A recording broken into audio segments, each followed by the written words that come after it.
country's borders are its first and last line of defense. First and last line of defense against aliens who are involved with criminal activity, terrorism.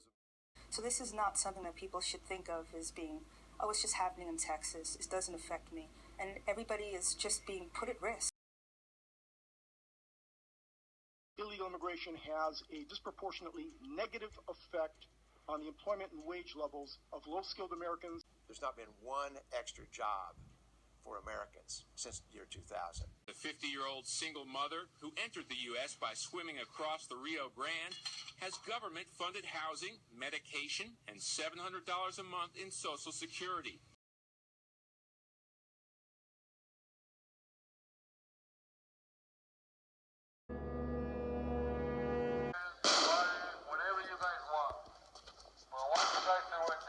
Were criminals released that were not sent back to their countries that committed these crimes as soon as they were released. 193 murders, 426 sexual assaults, 303 kidnappings.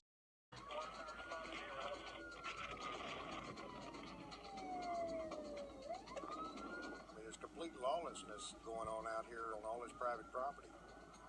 People being murdered, a lot of rapes, houses being burned down, ranchers being run off their property.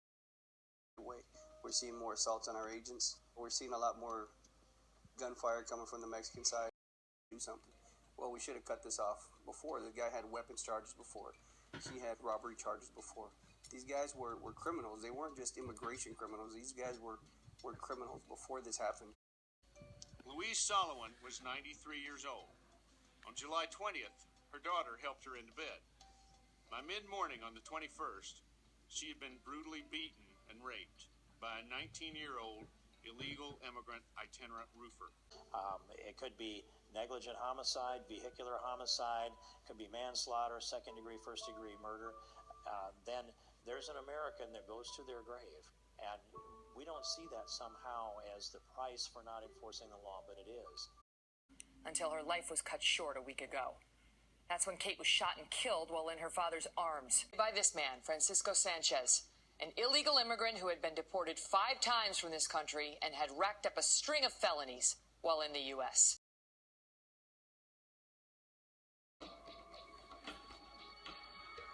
These cartels are very complex, they're very deadly, they're very dangerous.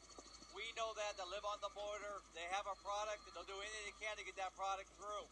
And once you get across that fence, it's wide open. Immigrants from more than 75 countries have also been identified, including Syria, Albania, Yemen, China, Egypt, Pakistan, Somalia. Even people from nations currently suffering from the world's largest Ebola outbreak have been apprehended attempting to sneak across the wide-open U.S. border.